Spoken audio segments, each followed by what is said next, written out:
nossa instrução nesta manhã, dando sequência ao nosso estudo da Carta aos Colossenses, capítulo 1. Vou fazer a leitura dos versos 13 ao 23, mas nós vamos falar hoje sobre os textos, sobre os versos 15, 16 e 17. Vamos acompanhar então a leitura de Colossenses 1, 13 a 23. Diz-nos assim então a palavra do Senhor: Ele nos libertou do império das trevas e nos transportou para o reino do Filho do seu amor, no qual temos a redenção, a remissão dos pecados. Este é a imagem do Deus invisível, o primogênito de toda a criação, pois nele foram criadas todas as coisas nos céus e sobre a terra, as visíveis e as invisíveis, sejam tronos, sejam soberanias, quer principados, quer potestades. Tudo foi criado por meio dele e para ele. Ele é antes de todas as coisas, nele tudo subsiste. Ele é a cabeça do corpo, da igreja. Ele é um princípio, o primogênito de entre os mortos, para em todas as coisas ter a primazia.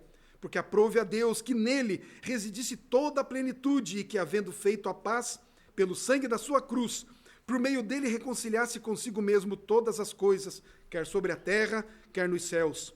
E a vós outros também, que outrora eres estranhos e inimigos no entendimento, pelas vossas obras malignas, agora, porém, vos reconciliou no corpo da sua carne, mediante a sua morte, para apresentar-vos perante ele santos, inculpáveis e irrepreensíveis, se é que permaneceis na fé, alicerçados e firmes, não vos deixando afastar da esperança do evangelho que ouvistes, e que foi pregado a toda criatura debaixo do céu, e do qual eu, Paulo, me tornei ministro. Vamos orar mais uma vez. Senhor, nós estamos diante do Senhor, diante da Tua palavra, e carecemos, Pai, da Tua graça, do Teu poder, da iluminação do Teu Santo Espírito, para, enfim, ó Deus, observarmos aqui a Tua palavra, como também sermos encorajados a cumpri-la, a compreendê-la, a vivê-la plenamente nas nossas vidas. Ajuda-nos nisso, pois, ó Deus, é assim que falamos contigo, orando no nome do nosso Senhor Jesus. Amém. Ele nos libertou do império das trevas e nos transportou para o reino do Filho do seu amor. Deus nos libertou do império das trevas. Nós vimos isto na semana passada. E aí ele segue no versículo 14, dizendo: no qual temos a redenção, a remissão dos pecados. Em Cristo Jesus, nós temos o perdão, nós temos a remissão. O este que está dizendo agora aqui no versículo 15, este é a imagem do Deus invisível, este é o Cristo, este é aquele que nos redimiu, que nos livrou, que nos salvou, que nos resgatou, que nos libertou, em quem nós temos a remissão dos pecados, temos o perdão, temos a absolvição. Cristo não apenas nos deixou livres, não apenas nos salvou, nos libertou, nos deu a autoridade ou a oportunidade, melhor dizendo, de estarmos livres, de não estarmos mais pressionados ou escravizados por Satanás. Além disso, ele nos absolveu dos nossos próprios pecados, das culpas, dos crimes, dos delitos. É isso que quer dizer para nós esse versículo 14, no qual temos a redenção, a remissão dos pecados. Paulo começa então esta sessão, agora no versículo 15, dizendo que este que nos libertou, que nos deu a redenção, enfim, é a imagem do Deus invisível. Este Cristo é a imagem perfeita do Deus invisível. Ele é a semelhança exata de Deus. A palavra de Deus nos diz que ninguém jamais viu a Deus.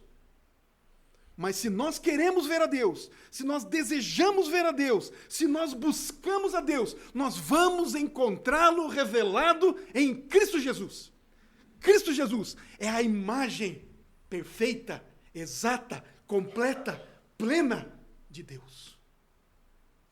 Portanto, nós podemos ver a Deus na pessoa de Jesus Cristo. Filipenses, no capítulo 2, no verso 6, é um texto bastante conhecido nosso. começando no versículo 5, Filipenses 2, 5 diz assim: tende em vós o mesmo sentimento que houve também em Cristo Jesus, pois ele, subsistindo em forma de Deus, não julgou como usurpação o ser igual a Deus.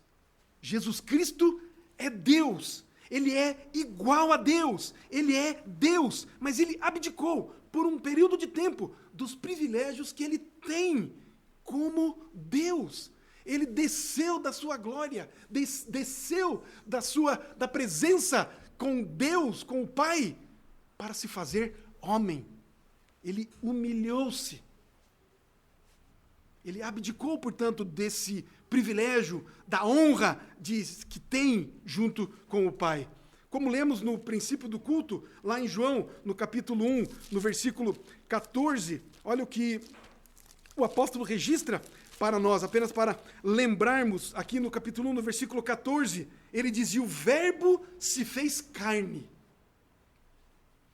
e habitou entre nós, cheio de graça e de verdade, e vimos a sua glória, glória como do unigênito do Pai. João está registrando aqui de que a glória de Deus era vista em Jesus Cristo, na face de Cristo, na pessoa de Cristo. Portanto, a palavra de Deus vai mostrar para nós, vai ensinar para nós, vai declarar, testificar, revelar para nós que Jesus é plenamente Deus e plenamente homem. Ainda em João, no capítulo 14, no versículo 9, ele registra o seguinte, João 14, 9, o próprio Senhor Jesus falando isto. João 14, 9 nos diz assim: disse-lhe Jesus: Filipe, há tanto tempo estou convosco e não me tens conhecido? Quem me vê a mim, vê o Pai. Como dizes tu, mostra-nos o Pai? Filipe queria ver Deus. Filipe queria ver Deus, o Pai. E Jesus diz: ora, Filipe, estou aqui com você. Estou caminhando com você. Estou convivendo com você, estou me relacionando com você, estou com você, e você diz para mim: mostra-nos o Pai?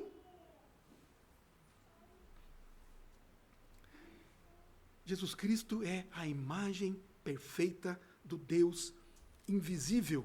Este é a imagem do Deus invisível. Assim como a imagem de Deus, Paulo afirma que Jesus é tanto a representação quanto a manifestação de Deus. Jesus Cristo é a ação de Deus, o Verbo de Deus, a palavra viva de Deus, o Deus encarnado, o Deus feito homem, o Deus feito gente. Jesus Cristo é, portanto, Deus homem, o divino humano. Um pouquinho adiante em Colossenses, no capítulo 2, no versículo 9, olha o que o apóstolo Paulo escreve. Ele diz assim: porquanto nele, em Cristo, habita corporalmente toda a plenitude da divindade. Olha que declaração esplêndida. Porquanto nele, em Cristo, na pessoa de Cristo, no Jesus, humano, homem, pessoa, matéria, físico. Portanto, nele habita corporalmente toda a plenitude da divindade. Jesus é completamente Deus. Jesus não é quase um Deus. Não é 99,9, se é que podemos dizer assim, em percentual, né? Não gosto muito de usar esse termo. 99,99999999 Deus. Não, é Deus completo. Deus pleno. Totalmente Deus. Mas de acordo com os gnósticos, de acordo com os falsos mestres que estavam se infiltrando nesta igreja, conforme nós já temos visto, é inadmissível pensar que Deus, Espírito, portanto, assuma um corpo humano, visto que a matéria, no entendimento deles, é má e o Espírito é bom. Como pode o Espírito que é bom habitar na matéria que é má? Mas Paulo refuta esse ensino, este falso ensino, salientando de fato a realidade da encarnação de Cristo. Cristo, queridos, possui a plenitude da natureza e os atributos divinos. Olha o versículo 19 aqui de Colossenses 1. Porque aprouve a Deus que nele, em Cristo, residisse toda a plenitude. O Deus que se fez carne. Voltando ainda lá uma vez para o Evangelho segundo João, no capítulo 10. Evangelho segundo João, capítulo 10, os versos 30 ao 33. Assim registra o evangelista João as palavras do próprio Senhor Jesus. Ele diz assim: eu e o Pai somos um. Novamente pegaram os judeus em pedras para lhe atirar. Disse-lhes Jesus: tenho-vos mostrado muitas obras boas da parte do Pai. Por qual delas me apedrejais? Responderam-lhe os judeus: não é por obra boa que te apedrejamos, e sim por causa da blasfêmia, pois sendo tu homem, te fazes Deus a ti mesmo. Interessante essa conversa de Jesus com eles, não é? Jesus, sabendo todas as coisas, sabendo a intenção, o desejo no coração daqueles fariseus, daqueles judeus, ele faz essa pergunta para eles: por que é que vocês querem me apedrejar? Porque Jesus queria, de fato, deixar registrado esta palavra aqui. A palavra dos judeus, a palavra dos homens, a palavra das pessoas que estavam vendo Jesus. Alguém que poderia ser tocado, alguém que não era um fantasma, alguém que não era um espírito errante, andante, mas que era de fato um homem, uma pessoa. Por que é que vocês querem me apedrejar? Por qual das obras, das boas obras que eu tenho feito, vocês querem me apedrejar? Ninguém apedreja um espírito, uma assombração, não é mesmo? Ninguém apedreja algo que não se pega. E aí Jesus recolhe deles esta declaração: não é por obra boa que te apedrejamos, e sim por causa da blasfêmia, pois sendo tu homem, sendo você um homem, os judeus reconheciam a Jesus como um homem, como uma pessoa. Te fazes Deus a ti mesmo. Portanto, Jesus afirma aqui que ele era um com o Pai e expressou também a sua divindade. E na mente daqueles judeus não havia dúvida alguma de que o Jesus que estava na frente deles era homem. E esse Jesus estava afirmando que era Deus. O escritor aos Hebreus, interessante escrever aos Hebreus a esse respeito, visto os judeus fazerem muita confusão com relação a isso, desacreditarem disso. O escritor aos Hebreus, no capítulo 1, no versículo 3, escreve o seguinte: a respeito de Jesus, o escritor diz assim: ele que é o resplendor da glória e a expressão exata do seu ser, sustentando todas as coisas pela palavra do seu poder, depois de ter feito a purificação dos pecados, assentou-se à direita da majestade nas alturas. Ele que é o resplendor da glória e a expressão exata do seu ser. O escritor aos Hebreus, quando utiliza este termo, a expressão exata do seu ser, ele vai despertar em nós uma questão assim, um ponto muito interessante. Esse termo aqui, ele é usado uma única vez no Novo Testamento todo. Somente aqui é usado esse termo. E na literatura antiga, esse termo era usado como referência a um entalhe de madeira, a uma gravação no metal, a uma imagem estampada numa moeda, e etc. Portanto, ser aqui é uma palavra que expressa a natureza, a pessoa, a essência. Portanto, quando Hebreus vai dizer que Jesus Cristo é a expressão exata do ser de Deus, ele diz que o Filho, portanto, é a impressão perfeita, a representação exata da natureza e da essência de Deus, no tempo e no espaço. Este é a imagem do Deus invisível. Fala para nós da divindade de Cristo, como também da sua humanidade. Nós, por vezes, temos o entendimento de que somos beneficiados pela divindade de Deus, ou pela divindade de Cristo. Mas que benefícios nós recebemos em relação à humanidade de Cristo, visto ser ele plenamente Deus e plenamente homem? Que benefícios nós recebemos como crentes, como seus filhos, como membros do corpo de Cristo? Que benefícios recebemos por conta da humanidade de Cristo? Eu peço que você abra sua Bíblia lá em Romanos capítulo 8, os versos 31 ao 39.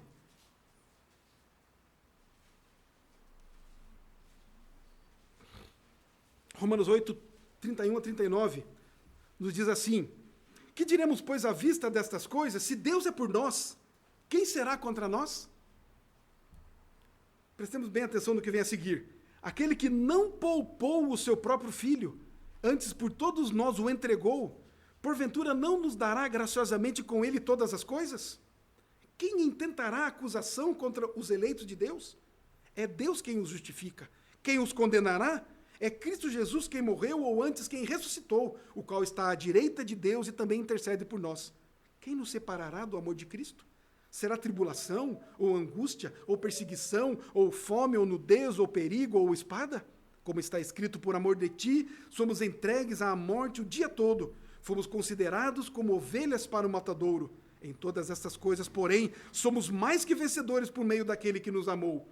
Porque estou bem certo de que nem a morte, nem a vida, nem os anjos, nem os principados, nem as coisas do presente, nem do porvir, nem os poderes, nem a altura, nem a profundidade, nem qualquer outra criatura poderá separar-nos do amor de Deus, que está em Cristo Jesus, nosso Senhor. Que benefícios recebemos por conta da humanidade de Cristo? A sua morte por nossa salvação. Deus não morre. Jesus Cristo é Deus. Mas Cristo, homem, Jesus, o homem, morreu na cruz para nos dar a salvação. Que grande benefício! Que outro benefício nós temos com relação à humanidade de Cristo? A sua ressurreição, pelo qual ele nos dá a vida espiritual sobre esta terra e vida corporal no céu de Deus, na eternidade. Teremos um corpo semelhante a de Cristo. Que benefícios temos por conta da humanidade de Cristo? A sua própria exaltação pelo Pai. Quando a palavra nos diz que ele está à direita de Deus. Isto é, está numa situação de igualdade com o Deus Pai. Segundo a natureza de Deus. E ele tem o poder, está em posse de todos os bens, dos melhores bens, segundo a natureza humana. Isso vale, queridos, para a nossa própria glória. Olha que interessante, porque o apóstolo Paulo diz em Efésios capítulo 2, verso 6, e juntamente com ele, juntamente com Cristo, nos ressuscitou e nos fez assentar nos lugares celestiais em Cristo Jesus, juntos com Cristo, ao lado de Cristo, na presença de Cristo, nós, os filhos de Deus, os salvos, habitaremos, estaremos com ele, ressuscitaremos e ressuscitados somos, juntos com Cristo. Uma vez, queridos, que nós somos membros deste corpo, membros de Cristo, nós nos assentamos com ele em Deus Pai, no céu de Deus, na presença do nosso Deus. Mas que outro benefício temos por conta da humanidade de Cristo? Ele intercede por nós. Cristo intercede por nós como se ele fosse o nosso advogado. Todos nós precisamos de um advogado, ou do advogado, que é Cristo. Nós temos um advogado, como João registra na sua primeira carta, no capítulo 2, versículo 1. Temos um advogado junto ao Pai, Jesus Cristo, o justo. E ele segue dizendo, ele é a propiciação pelos nossos pecados. Nós precisamos de um advogado. E cabe ao advogado, qual é a função do advogado? A função de um advogado, irmãos e irmãs, nós sabemos, não é de acusar, não é de condenar, mas ao contrário, é de repelir a acusação e impedir a condenação. Ele nos defende, ele intercede por nós. E Jesus faz isso, essa intercessão, de duas maneiras. Primeiro, ele ora por nós. E a oração de Deus, ou melhor, de Cristo, por nós, é a sua vontade pela nossa salvação. O que nos diz João 17, versículo 24? Jesus orando dessa maneira: Pai, a minha vontade é que onde eu estou, estejam também comigo os que me deste, para que vejam a minha glória que me conferiste, porque me amaste antes da fundação do mundo. Essa é a vontade de Cristo. Ele ora por isso, para que todos aqueles que Deus deu a ele, de fato estejam com ele aonde ele está. Interessante a maneira como Jesus coloca essas coisas, não é? Jesus, nesse momento, quando profere essas palavras, ele está na terra, ele está com os seus discípulos, mas ele diz assim: Pai, a minha vontade é que onde eu estou, no presente, Jesus já está, nunca deixou de estar na presença de Deus. Assim como nós, quando somos salvos, já estamos assentados nos lugares celestiais em Cristo Jesus. Volto a repetir, queridos, volto a lembrar. Se nós já estamos assentados nos lugares celestiais em Cristo Jesus hoje, agora, isso deve ser uma das maiores motivações, um dos maiores impulsos para nós não pecarmos mais. Deve ser um dos maiores estímulos à santidade, visto que estamos assentados nos lugares celestiais em Cristo Jesus. E no céu de Deus não entra ninguém que não seja santo, que não tenha sido santificado nesta terra. O maior estímulo para não pecarmos, o maior estímulo para andarmos verdadeiramente sempre na presença do nosso Deus. Mas a segunda maneira, portanto, de Jesus interceder por nós, é apresentar ao Pai a humanidade que ele assumiu por nós e os mistérios que nela viveu. Hebreus 9:24. O escritor registra o seguinte: porque Cristo não entrou em santuário feito por mãos, figura do verdadeiro, porém no mesmo céu, para comparecer agora por nós diante de Deus. Cristo está diante de Deus Pai, não só em espírito, mas em corpo.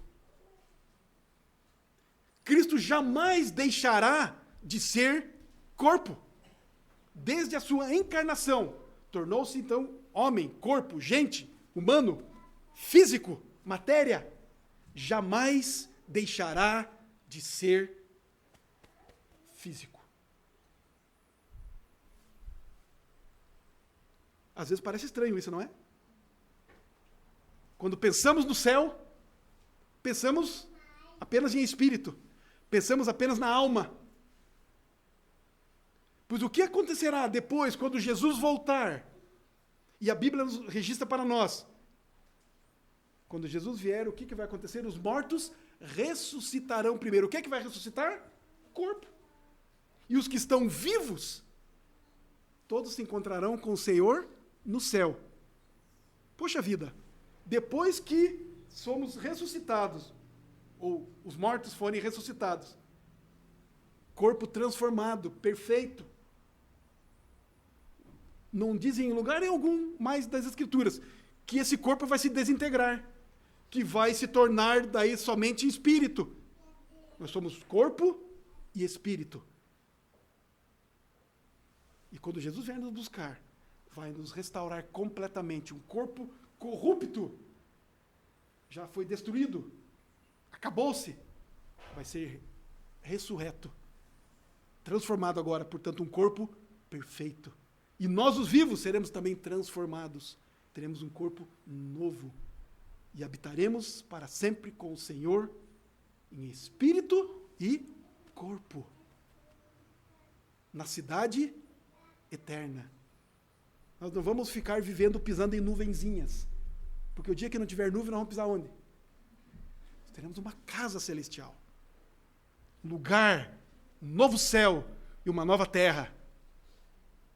Matéria, tudo novo, restaurado.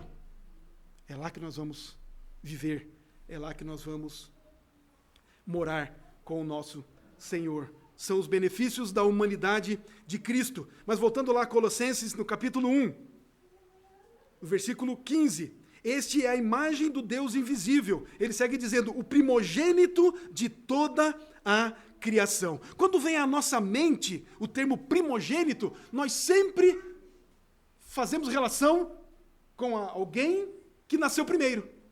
Não é isso? Eu sou o primogênito da minha casa. Meu pai gostava muito de dizer, este é o meu primogênito. E eu ficava todo feliz que eu era o primogênito. Mas quando se trata de Cristo, nós não podemos nos deixar enganar. Por conta de que primogênito, no nosso entendimento comum, se dá desta forma, aquele que nasceu primeiro. Ao ler esta passagem, nós podemos imaginar, então Cristo nasceu primeiro, Cristo foi criado. Como isso? Há uma heresia, até nos dias de hoje, e que nasceu lá no século, próximo do século IV, com Ário. Lembram desse termo, arianismo? Um presbítero ário, cristão, num dos concílios da igreja primitiva.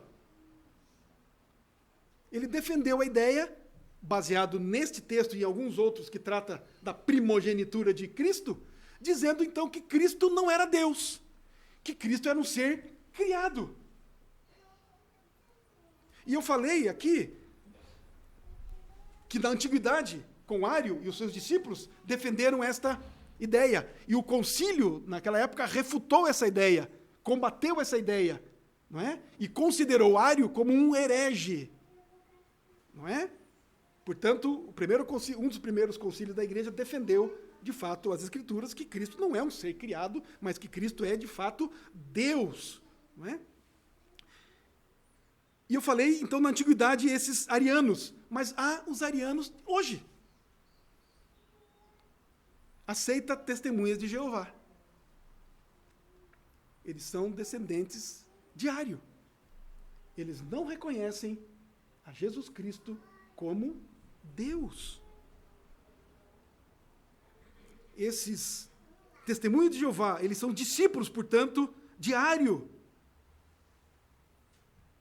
Eles defendem, como os arianos, eles acreditam que Jesus é um ser criado, que não é, portanto, Deus eterno. Eles argumentam que Jesus era o arcanjo Miguel.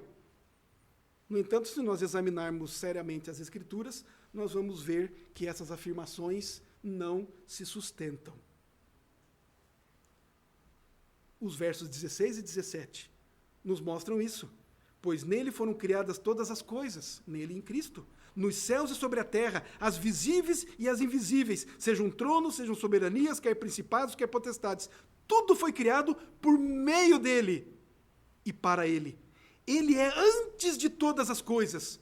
Nele tudo subsiste.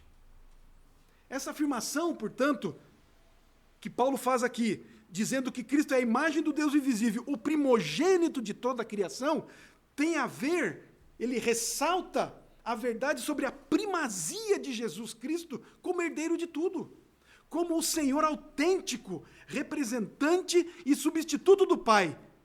Cristo tem todos os direitos, tanto civis quanto religiosos. Primogênito aqui significa que Cristo tem a primazia. Na antiguidade, o primogênito também exercia a soberania na sua casa. Não era simplesmente tido como primogênito aquele que nasceu primeiro, mas, por ser o primogênito, ele também tinha direitos, ele tinha poderes. Olha o que diz Gênesis 25, 31. Gênesis 25, 31 diz assim, ó, disse Jacó, vende-me primeiro o teu direito de primogenitura. É Jacó falando com Esaú, lembram-se disso? Como era importante esse direito, esse título, essa condição de primogênito? Vende primeiro o teu direito de primogenitura. Ele respondeu, estou a ponto de morrer, de que me aproveitará o direito de primogenitura? Então disse Jacó, jura-me primeiro. Ele jurou e vendeu o seu direito de primogenitura a Jacó. Olha só, Esaú vendeu o seu direito de primogenitura por um prato de lentilhas. Mas Gênesis 49, 3 diz assim, Jacó falando assim, Rúben, tu és meu primogênito, minha força e as primícias do meu vigor, o mais excelente em altivez e o mais excelente em poder.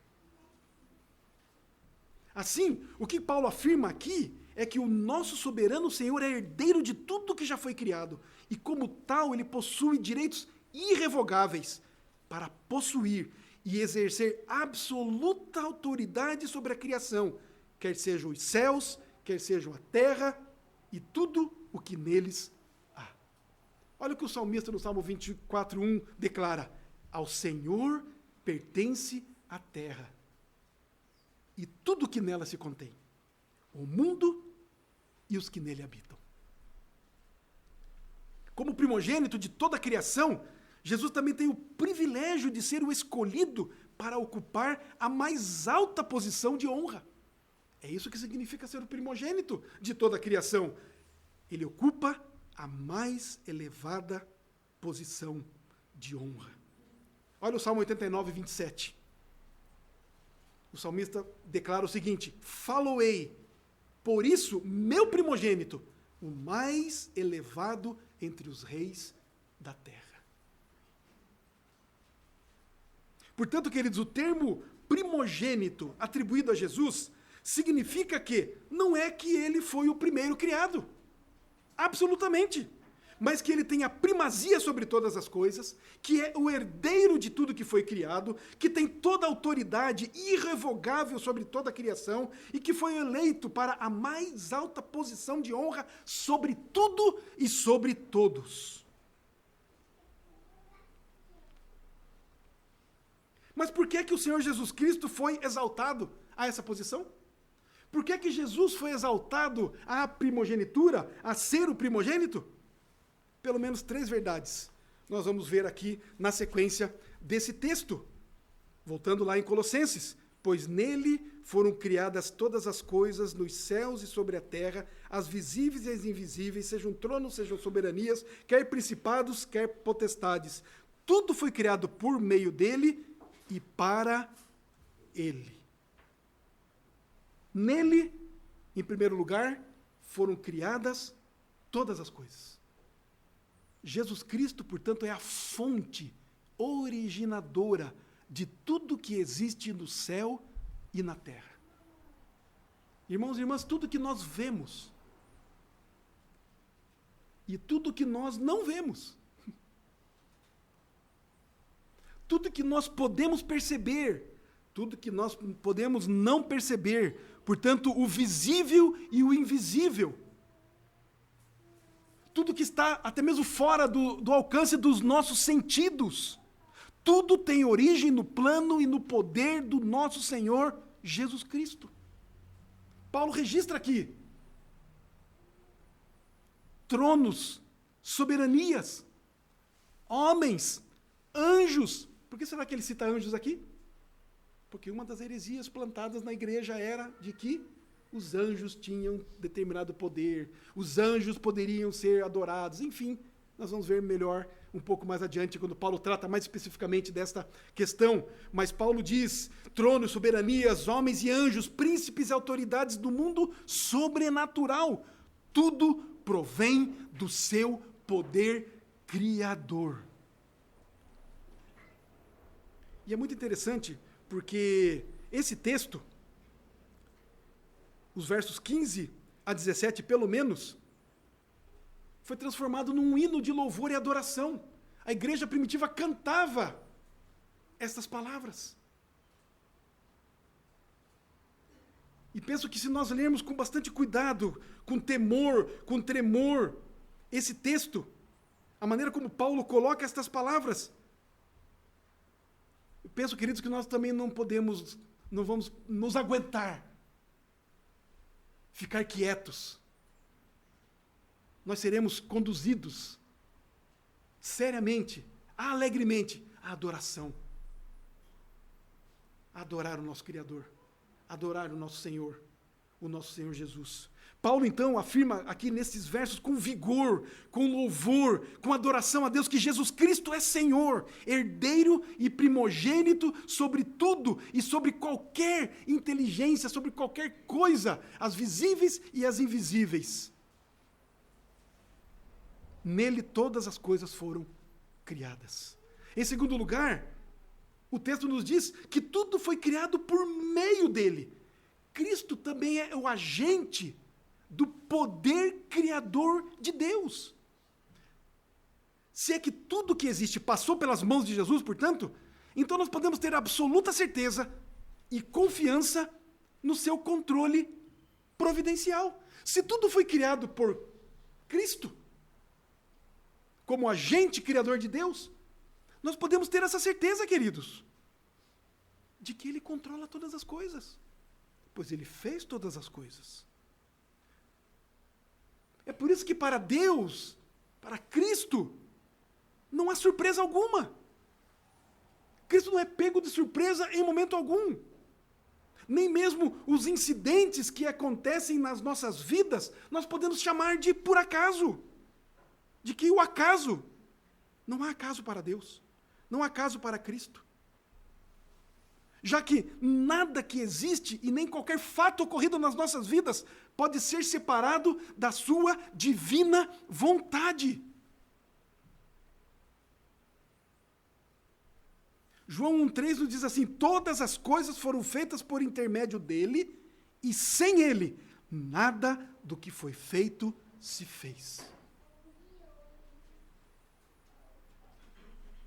O escritor aos Hebreus, no capítulo 2, versículo 8, diz assim: todas as coisas sujeitaste debaixo dos seus pés. Todas as coisas.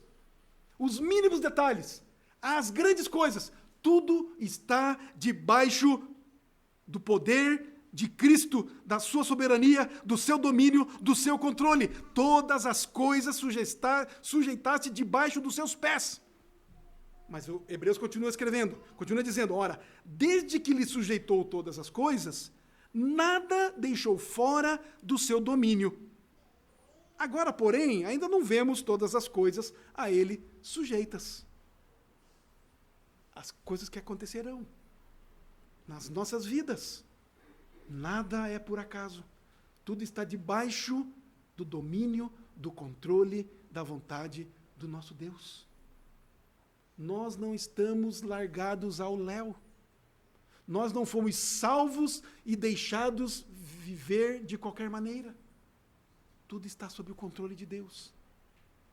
Cristo Jesus, o nosso Senhor, é o dono soberano sobre todas as coisas, sobre as nossas vidas, sobre o que vemos, sobre o que não vemos. Tudo foi criado por meio dele. Terceiro lugar, tudo foi criado para ele. Tudo para o louvor da sua glória. Paulo afirma que Cristo é o alvo de toda a criação. Queridos, tudo que temos, tudo que somos, tudo que vemos, não foi criado para nós. Foi criado para Cristo, para o louvor da sua glória. Nós não fomos criados para nós mesmos. Nós não fomos criados para os outros, em primeira instância.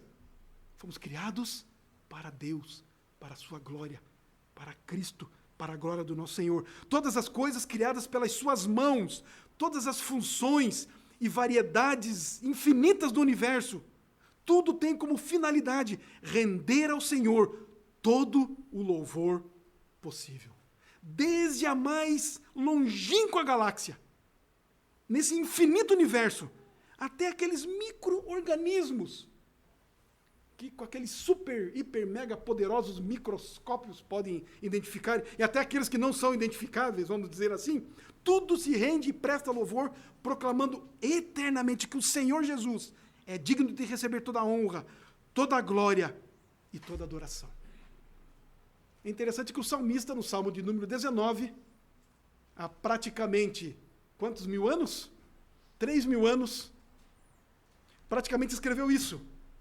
Salmo 19, 1-4, os céus proclamam a glória de Deus, e o firmamento anuncia as obras das suas mãos.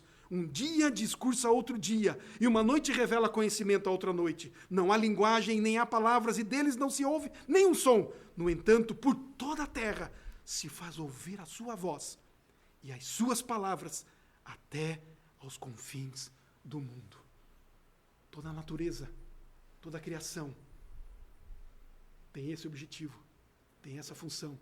Foi por isso criada, para louvar, adorar, bendizer o nome do nosso Senhor Jesus.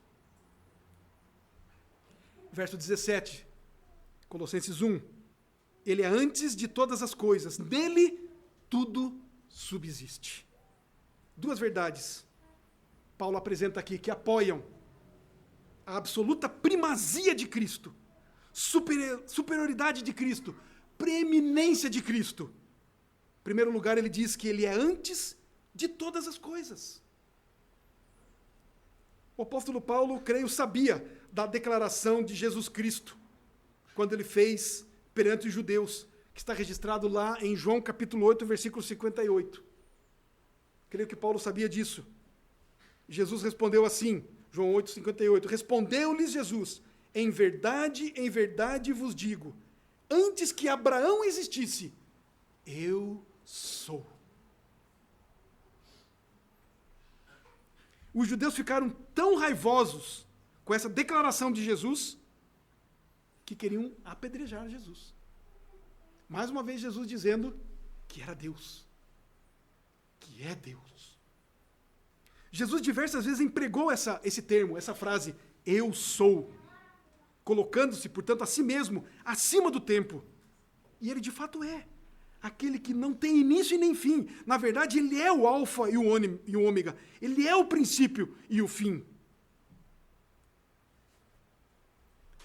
No pensamento antigo, quem vem antes merece o primeiro lugar.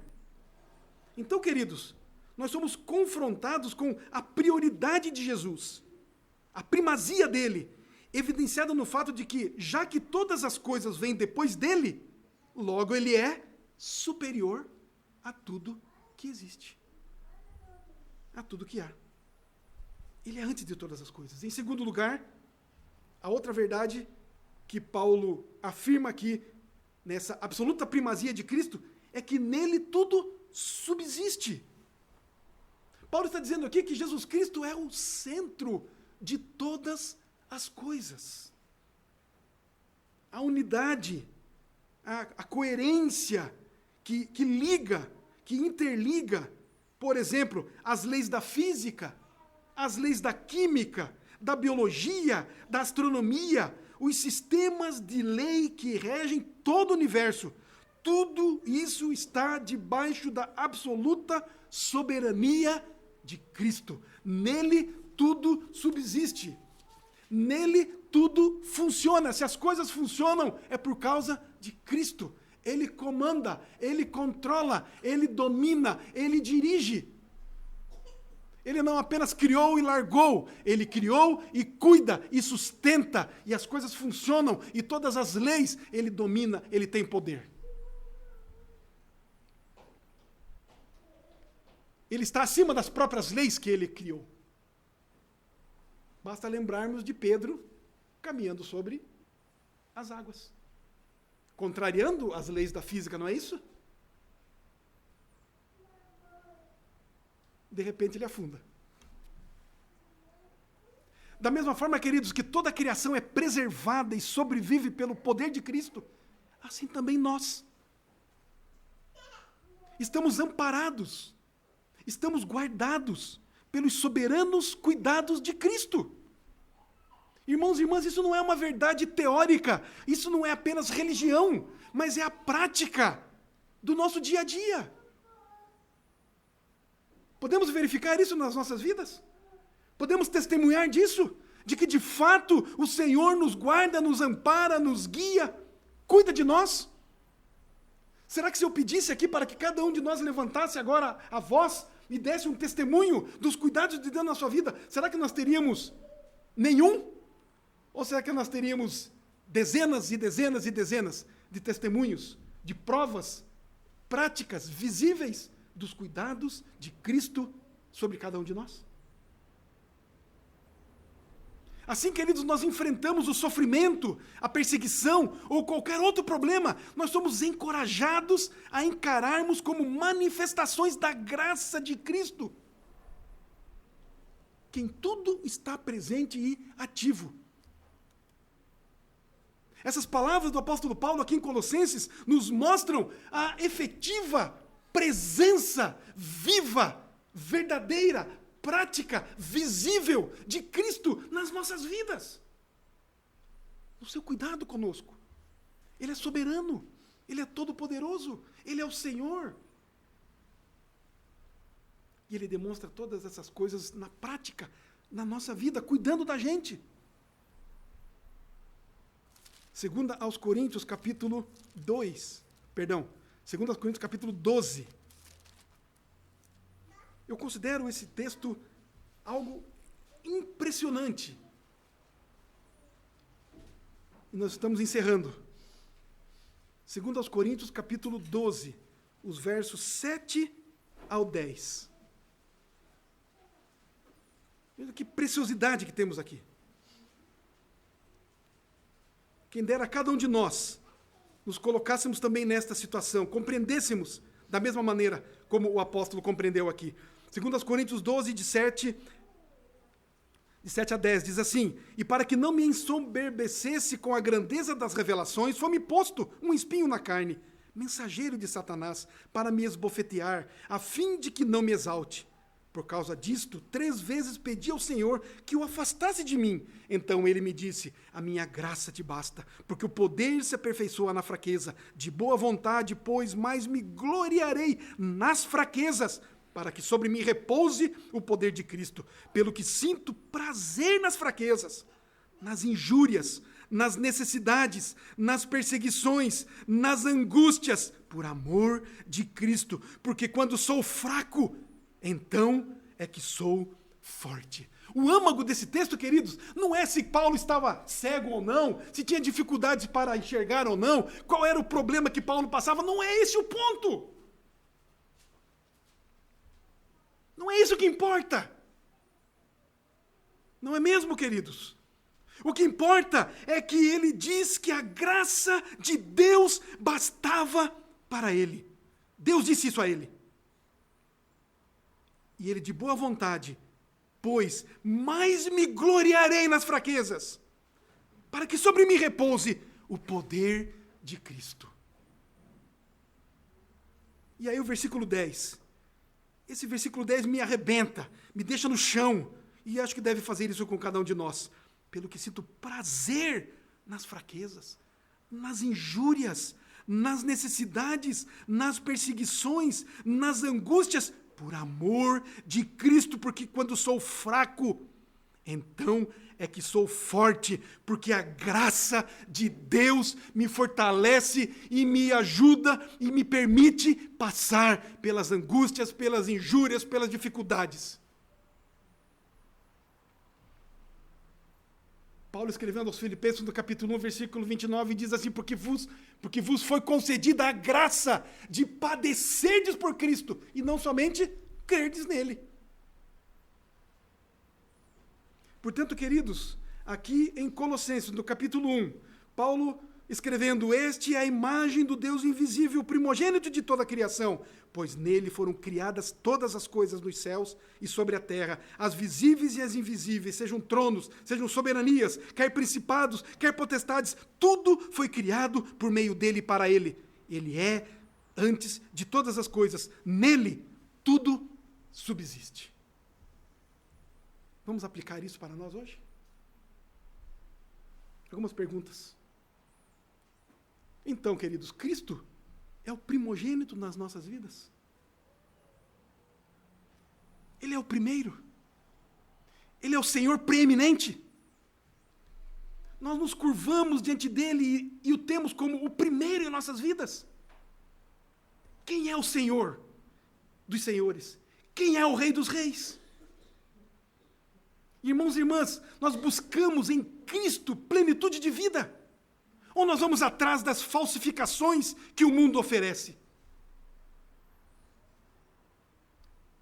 Nós precisamos parar de usar Jesus quando ele só é conveniente para nós. Precisamos parar de ignorá-lo quando ele não é conveniente para nós. Queridos, nós devemos reconhecer que todos os que têm sede podem vir e beber da água viva, que é Jesus Cristo. Ele é a fonte da água viva. E nós podemos ir a Ele e beber, e estaremos saciados. Seremos saciados. É assim, uma das maneiras que nós tornamos, de fato, Cristo preeminente nas nossas vidas. Queridos, nós não vamos para as cisternas rotas. Ouviram esse termo já? Cisterna rota. O que era isso? Poços que não retinham água. Poços destruídos. As águas vazavam. É isso que o mundo oferece. Cisternas rotas. Onde não encontramos satisfação. Onde não há água. Onde as promessas são vazias. Isso é tudo que nós teremos do mundo. Mas em Cristo há plenitude. E quando nós nos achegamos a Ele e bebemos da água da vida, nunca mais teremos sede. Ele disse isso. Porque da água que eu lhe der, e você beber, você jamais terá sede. João 4.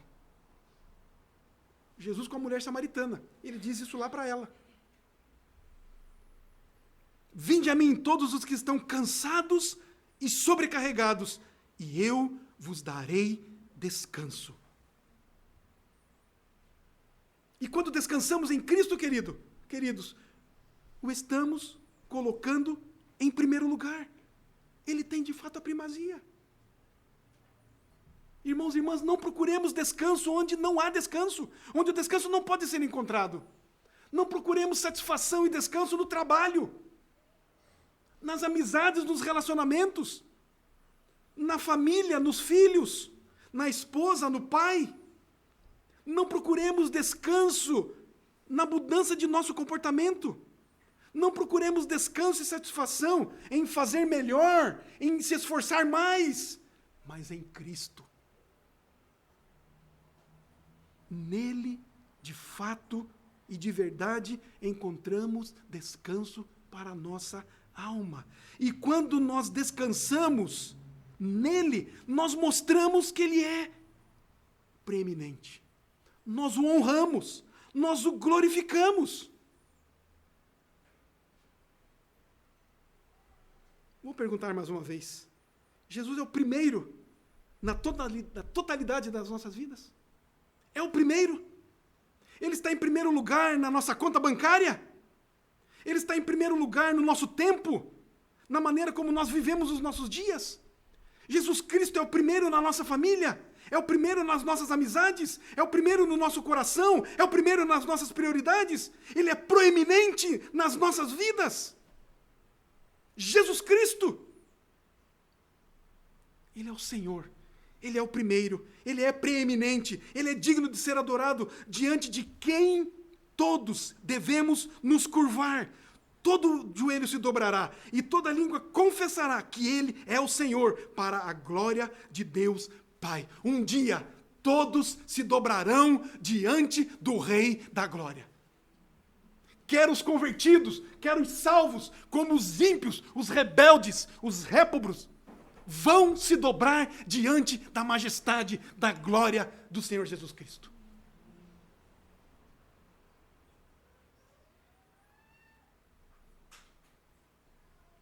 Queridos, a questão, portanto, é: temos Cristo como primeiro, como preeminente, em alegria de coração?